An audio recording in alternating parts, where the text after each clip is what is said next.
mainit na ngayon dito. Mainit pero maulan. So ganun pa rin. Pag day off, groceries muna tayo. And then isasabay ko na rin, kasi sabi ko nga sa inyo guys, pag day off ako, hindi ko sinasayang yung oras ko sa mga bagay na ano, talagang nagluluto na lang ako. Tsaka ano, luto tayo, groceries, and then isinasabay ko na yung mga bagay na pwede nang pagkakitaan kahit pa paano. So yung kukunin ko ngayon, kasi di ba kalilipas nga lang nung winter. So ngayon ay spring, and then malapit nang mag summer. So yung mga winter tire nila, madami ako nakikitang yung iba binebenta ng mura, yung iba naman ano, kasi nagpapalit na sila ng summer tire kasi magsa-summer na, binabaklas nila yung winter tire nila tas wala silang mapaglagyan. So instead na ibenta nila, ang ginagawa nila ay pinamimigay. So may nakita ko ngayon na winter tire dito lang, 25 minutes away mula dito sa bahay. So isinabay ko na, mag-Costco ako kasi nakapamili na ako ng gulay kahapon sa superstore.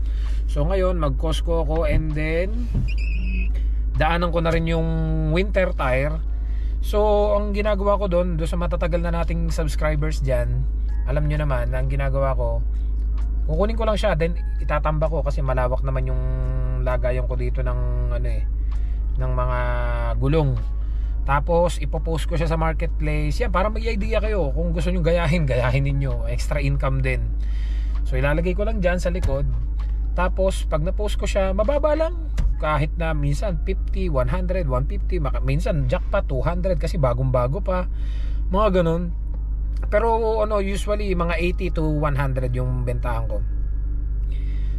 Minsan 1 week lang, minsan 2 days, minsan 1 month, minsan 2 months. Parang nangingisda, yun, parang nagpipishing na ano, basta nakapost na sa marketplace din. Minsan may kukuhang galing Surrey, Vancouver, Langley, minsan dito lang sa Abbotsford, sa Chilliwack.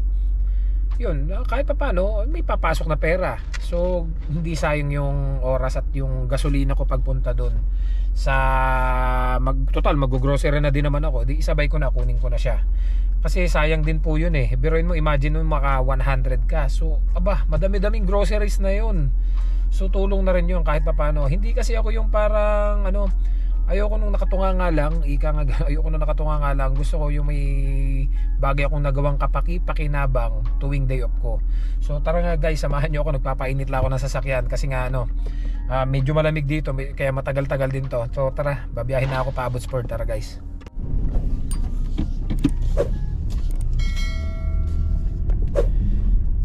Marami kasi tayong mga kababayan dito guys na ang naging libangan, sa totoo lang nung dumating ako dito, bago pa nga ako nakaalis papunta dito, sabi ko nga sana may mga kasama akong Pilipino. Sabi kong ganun. Kasi nakikita ko doon sa mga videos nung ibang mga nakakarating dito, parang ang saya, parang ang sarap na maraming kasamang Pilipino. Until na-realize ko, hindi din pala magandang maraming kasamang Pilipino. Even yung mga nagko-comment, ito lalagay ko sa screen. Sabi nga niya, nung bago daw siya makaalis ng papuntang Canada, ang pinagpe-pray niya sana marami siyang kasamang Pilipino. Ngayon, dito na siya sa Canada, pinagdadasal daw niya sana wala na siyang kasamang Pilipino. Sabi niya gano'n.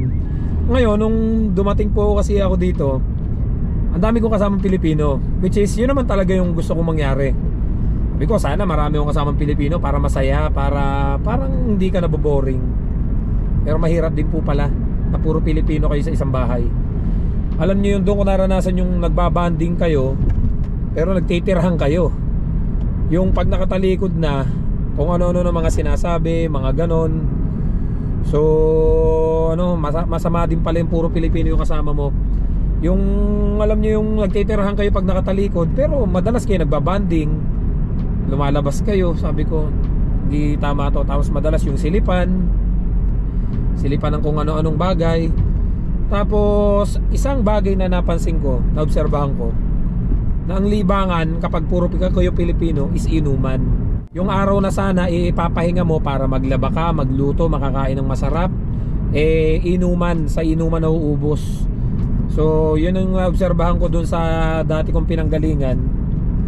Weekly inuman. Tapos may mga bisita pang mga galing labas na kung sino-sino na nasa loob ng bahay, di mo kakilala.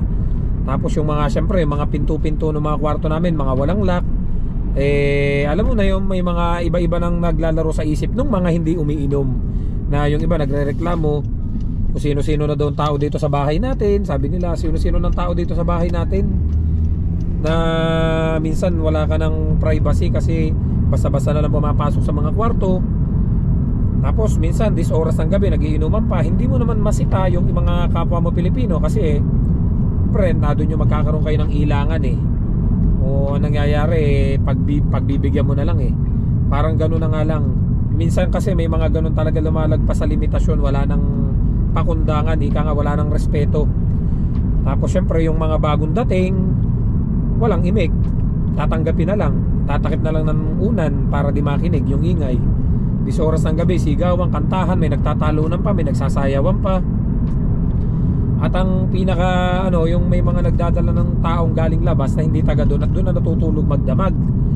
So yun yung naging problema nung ibang kasama ko dati, na kung sino-sino yung mga tao doon sa bahay namin. Kapag mga wala ng araw ng pasok at walang ginawa kundi mag-inuman. Isa pang bagay na napansin ko is yung sugal. Marami tayong kababayan dito na pahirapan kitain yung pera, pero ganun kadali sa kanilang ubusin yung pera nila sa casino. So yun yung mga pinagkakaanohan nila, abalahan. Abalang-abala sila kapag day off, pupunta sa casino, ubusin yung perang pinaghirapan, magsusugal. Sabi ko nga, buti na lang, awa ng Diyos, hindi ako talaga, matagal na kasi ako di nainom. Hindi na talaga ako nag-iinom at iniiwasan ko kasi ayoko nung pag nakainom ako, masakit ang ulo ko, maghapon akong tulog, wala na akong nagawa. So mas preferred ko yung yung day off ko, anong gagawin ko, mamamasyal ako, gusto ko ng bagong lugar, para bagong environment ba, picture or okay lang gumastos ako sa gasolina, at least nag-enjoy ako, mamamasyal ako, and at the same time makapagbigay ng impormasyon sa inyo, mga bagong kaalaman, mga idea sa mga nagpapalanong makarating sa Canada. And at the same time, gusto ko ng something new na matututunan. So nagbabasa-basa tayo sa mga IRCC site, yung mga bagong rules and updates. Kukuha tayo ng mga bagong kaalaman, idea na gusto kong ma-share nga sa inyo. And kagaya nga ngayon, nag-aaral pa ako, so kailangan ko talagang tumutok minsan sa computer, talagang pagod na rin.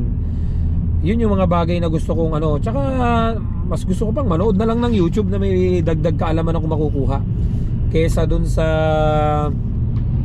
mag-inom ng mag-inom. Kasi paggising ko wala na akong magagawa Alam mo yung parang maghapon na lang ako matutulog, masakit ang ulo, wala na, as in wala na talagang nagawa, maghapon na lang nakahiga. So ayoko ng ganon. Yung iba naman talagang consistent na. Pag day off na, automatic. Pag weekends, yan, nakahain na yung alak, gagastos na sa mga pulutan, sa sigarilyo. Buti na lang talaga di ko nahiligan yung sigarilyo. Naalala ko dati nung high school ako, nagtry ako kasi gusto ko parang pampastig yung Memphis, isang kahang Memphis bumili ako. Wala pa, hindi ko afford noon yung yung mga Marlboro Hope Philip So tinanay ko yung Memphis, isang kaha. Naglalakad ako mula school hanggang bayan sa amin, sa Quezon High, sa Lucena. So try ko, humitit ako sigarilyo, hindi ko talaga mapil Sabi ko, ano ba lasa nitong sigarilyo to? Para akong umihitit ng usok na ang baho. Sabi ko, talagang gusto ko lang matry para, sabi ko, baka pampamatured, pampastig. Hindi ko talaga mapili. Sabi ko, ano ba yung feeling ng pag nagsisigarilyo ka? Parang hindi ko talaga makuha yung lasa. Kasi sabi ko, ba't ganun? Pag may nagsisiga ng usok, nagtatakip ako ng ilong kasi ang baho. Pero kapag may sigarilyo, gusto kong hit-hitin yung usok. Paano ba yun? Parang hindi ko magets, kaya hindi ko talaga mapil. Parang sorry do sa mga talagang naninigarilyo, nababahuan ho ako pag ako nakakaamoy na sigarilyo. Kaya yung alak talaga dati nung high school, talagang mula gabi hanggang umaga. Tapos pag umaga papahinga lang ako ng konti, inuman na naman. Wala na, napaglipasan na tayo ng panahon. Sa ngayon talaga, trabaho na lang talaga. Hanap buhay tayo. Ngayon, doon nauubos yung panahon ng iba. Dito mga kakilala ko, maraming ganyan po dito. Naging libangan ng inuman, especially kapag malamig. Maintindihan ko pa yung yung medyo nagpapainit kasi maginaw Pero yung weekly na talaga, mahal din po ang alak dito, mahal din ang sigarilyo. Malaki yung makakainin ng budget mong, yung portion ng sahod mo doon na mapupunta sa sigarilyo at sa alak. Yun yung libangan nila, weekly yun. Tapos pag may mga occasions pa, grabe. Nakita kong maghanda yung iba. Kulang yung isang buwang sahod nila sa laking ng gastos. Sabi ko, wala. Sa totoo lang hindi ko naman pera yun at wala na akong pakialam doon. Kaya nga lang kasi, pag naiisip ko, hindi lang ako yung ibang kasama ko, medyo napapagkwentuhan na namin na yung iba na kasama ko na medyo nagtitipid nagbabudget din. Sabi nga nila, imaginein mo itong hinihanda ni ganito, ni ganan grabe, may lechon na, ilang putahe, ganan. So matotal to, abutin to ng mga more or less 3,000 to 5,000 Canadian dollar yung handa niya, which is kulang pa do sa isang buwang sahod niya. And then ang mga bisita niya, makikita mo ang sasaya kumakain, pero pag nakatalikod siya, yun yung tumitira sa kanya. Kaya nga sabi ko, parang hindi deserve na magpakain ako sa mga ganun tao na na alam mo yung naghanda-handa ka ng ganun, tapos alam ko yung mga tao sa paligid na yun tinitira kapag nakatalikod ka.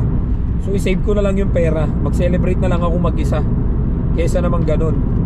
And then naawa ako doon sa iba nating kababayan dito na may nakasama kasi ako dito. Ito, ilang tao yung ganito. Sila ay dumating ako dito, bago pa lang ako. I think 4 years, 5 years na sila dito. Wala po silang ipon. Hindi man lang nakabili kahit second hand na sasakyan. Walang savings. And open book naman yung buhay nila dito Sinasabi talaga nila dun sa mga kasama nila, ito lang yung natira sa sahod ko, 120. Kasi ang daming kinaltas, kasi nga ang dami niyang binabayaran. Especially nung nauso yung talpak. Nung nauso kasi yung talpak, doon sila nagkabaon-baon sa utang. Hanggang sa nag-away-away na, yung nag-e-agent hindi nababayaran, 100,000 na yung di nabayaran sa kanya. And then siya naman, baon ng utang doon, hindi nakakabayad, nag-away-away na sila. Hindi na rin siya nakakapagpadala doon sa pamilya niya dahil doon sa talpak-talpak na yan before. Pero hindi pa rin siya natuto. Lagi pa rin siya nasa casino. Hindi lang siya, marami sila. And then may nakasama din kami na tanda ko pa yung sinabi niya sa akin dati nung bagong dating siya dito sa Canada.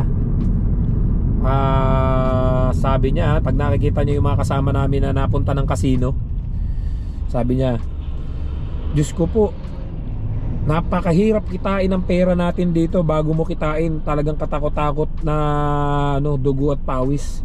Tapos dadalin lang nila sa sugalan. Sabi niyang ganun And then umalis nga kami, lumipat kami ng ibang company, naghanap kami ng panibagong LMIA. Ngayon may contact pa rin tong kasama ko doon. Yung taong nagsalita ng ganun, nasabi niya, ang hirap kitain ng pera, hindi niya para isugal sa casino. Alam niyo ang nangyari? Tatabi muna tayo at may ganun dito guys pag may tabi muna tayo, stop. Yan, palalagpasin natin yon. That is ambulance. Yan, yung mga ganang ambulansya. Pero akala ko nga akala ko pulis. Kasi SUV lang siya, hindi siya van nakalagay paramedic Yun, yung ambulance na ganon. Kapag nakakinig kayo nun, tatabi kayo, stop. Kaya lang iba hindi nag-stop kasi bawal yun. That is illegal. So balik tayo dun sa napag-usapan kanina. So may contact pa rin siya dun sa kasama niya na naiwan dun, na nagsasabi before na na ang hirap kitain ng pera, hindi ko para dalhin dyan sa casino. Pero ang nangyari, ang ending ngayon, ayun na, nalaman namin isa na rin siya sa laging napunta ng casino. Sabi ko, magkano yung 7,000 Canadian dollar na yun? That would be 300,000. Sabi ko, oh my God, ang laking halaga na nun. 7,000, hindi mo nga kikitain yun dito ng isang buwan eh. I think 2 months. Yun, 2 months, kaya mong kitain yun dito 2 buwan. Kaya nga lang, hindi ka na magpapadala nun. Hindi, wala ka ng food allowance nun. Kaya ano, marami po ditong mga bagay na libangan. At gusto kong gawa ng separate vlog yan. Ano yung mga bagay na kaya hindi makaipon dito yung mga kababayan natin. 5 bagay. Actually hindi lang yung alak at yung sugal eh, marami pa. Even dun sa mga pampalipas oras, marami. Ayaw ko na lang ibigay sa inyo yung link at baka matutunan ninyo, pati kayo malulung na rin. Kasi totoo nga yung kasabihan, yung circle of friends mo, kung ano yung sinasamahan mo, magiging ganun ka na rin. So kaya kung napansin nyo, lagi ako mag-isa. Kasi ano, mas gusto ko po talaga mag-isa, nakaka-addict mag-isa. Kasi yung mga kasama ko, sugarol, palainom. So kung palainom, baka palainom na rin ako. So kung sugal, baka sugarol na rin ako. Alam ko, magbibiro yung mga kaibigan ko dyan na sasabihin, alam ko naman ang libangan mo, Ferd. So ganun, alam mo yung mga ganung bagay na no, marami, mas gusto ko pa kasing ganito talaga mag-isa. Parang namamaximize ko yung oras ko, walang hassle, wala akong inintindi, ika nga wala akong extra luggage. Yun. Kaya sa mga kababayan ko dyan na darating po dito sa Canada, please, alamin nyo yung priority nyo, yung mga bagay na dapat nyong unahin. Bakit ba kayo pumunta dito sa Canada? Para ano, magsugal? Oo, walang problemang maglibang, pero know your limitations. Hindi naman dapat talagang doon na lahat inilalaan ninyo. Kasi yung mga kilala kong yun, na sinabi ko nga po sa inyo, ilang taon na dito sa Canada, Diyos ko, wala pa rin naipupundar kahit na ano. Walang savings. Tapos yung pera nila uutangin pa nila sa ano, sa mga kasama namin, halagang 50, kasi hindi naabot yung kanyang allowance for next salary. Ganun po ba? Nakakaawa din naman eh. Siyempre kasamahan natin yan, kapwa natin Pinoy, kababayan natin. So kung hindi mo siya pahihiramin, parang nakakakonsensya din naman po, di po ba? Na halagang 50 sa'yo maliit lang. Kaya nga lang pag paulit-ulit na, malaki na rin pong bagay yun. Kaya talagang ano, dapat talaga marunong ka mag-budget dito. Kasi malulubog ka dito, mauubos yung panahon mo sa Canada nang wala ka naiipon. Mauubos yung panahon mo sa Canada nang, alam mo yun, nagtrabaho ka na nagtrabaho, pero wala ka naipundar. Ganun po ang mangyayari sa buhay mo dito kapag hindi ka natuto.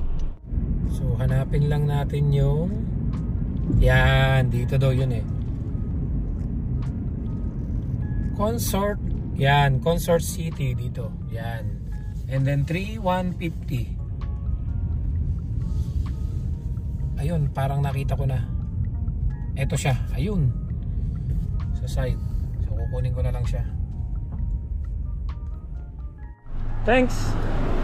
So yun yung may-ari, ayun, kakaalis lang, binili na sa akin. So ikakarga na natin siya dito. Ito yung bahay niya. Ayan. So kukunin na natin yung tires. Ito, mukhang all goods pa naman, good for 1 season pa to. Ayan. Tanggalan na natin ang tubig kasi may tubig. I think this is good for 1 season pa. So ito yung tire na nakuha natin. Yan. Nakarga lang natin ngayon doon. Tanggalan ko lang siya ng tubig. So natanggalan ko na siya ng tubig, guys. Ito na. Kakarga na natin dito sa sasakyan ko. Sabi ko nga sa inyo, itong sasakyan ko hindi lang yan puro pamporma. Ginagamit ko yan pang hanap buhay din. Kung napansin niyo yung mga bahay dito, ayan o, sobrang tahimik, di ba? Wala kayong makikitang mga nagchichismisan. Hindi kagaya sa atin sa Pilipinas.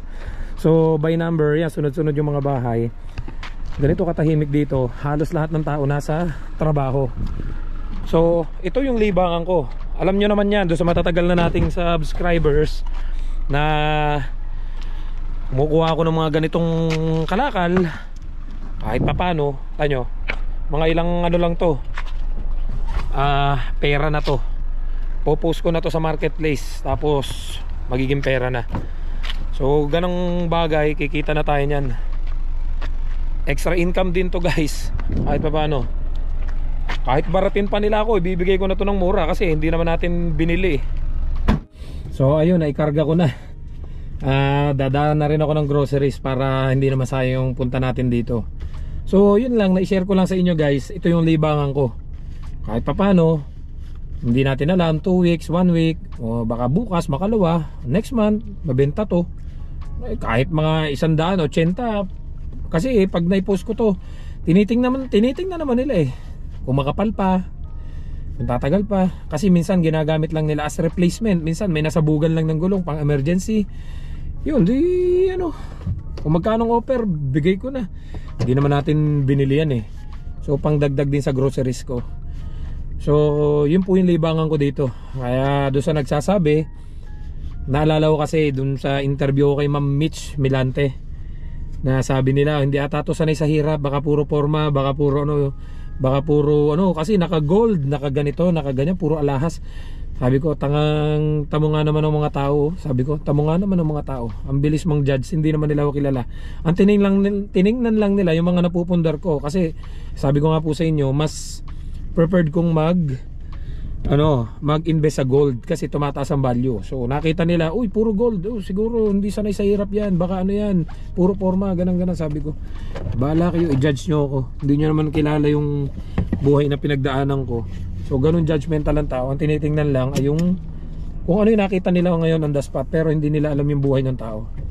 So sana guys, may natutunan kayo sa today's vlog natin, at sana doon sa mga kababayan natin na may planong dumating dito sa Canada, sana matuto kayo sa pagbabudget ng inyong pinaghirapan na pera dito, dahil hindi po birang kitain ang pera na pinaghirapan natin dito. At sana matuto kayong i-prioritize yung dapat nyong unahin, kasi napakahirap po kitain ng pera dito, then dadalhin lang natin sa mga bagay na hindi naman tayo kikita, sa sugal, sa alak, at sa iba pa nating mga pinagkakalibangan.